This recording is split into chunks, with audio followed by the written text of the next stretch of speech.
And I know that I sound crazy now, even talking about a $10,000 XR. People are like, "Get out of here, dude. Like 10 to 13 bucks is the top on this cycle. Just stop talking about these crazy numbers." But in reality, if you look at the global macroeconomics and you look at the value proposition for the network itself, I'm highly confident that it will achieve those numbers. And it is because, if you looked at the market cap at that point, it would seem incomprehensible to most people to have quadrillions or septillions of dollars on chain.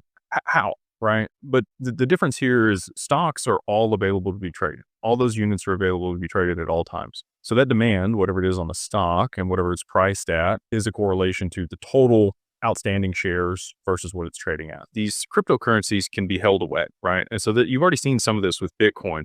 There's a ton of Bitcoin that's been lost. There's a ton of Bitcoin that people just hold that they're never going to sell for any reason.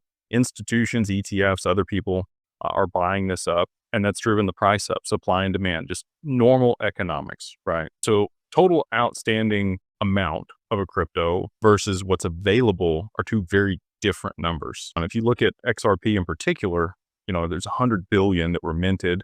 There's less than that now because a little bit's burnt every single day. It'll last, close to 50,000 years at the current burn rate, which people are like, oh, it's all going to get burned up. Not anytime soon.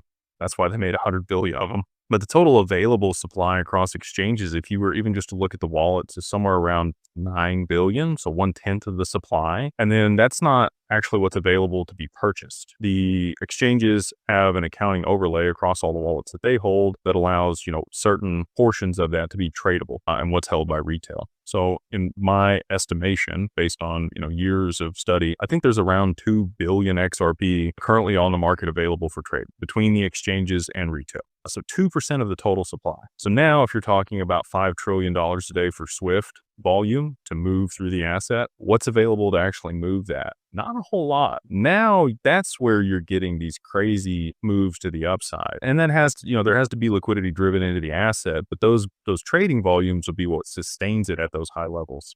And so I think that that's the paradigm that a lot of people have a hard time getting over, is the actual utility of these networks hasn't even occurred yet. All of this is speculative, but they need to be, again, like I mentioned earlier, once they drive the liquidity into these networks and issue stable coins and there's volume, then they'll be able to use it in the capacity that a lot of the people that are invested here are hopeful for. That's how I think we can get to these crazy high valuations, is again, just traditional supply and demand, but a much smaller supply than people think is what's available. And then I think the demand for these assets, when there actually is utility, will be astronomical.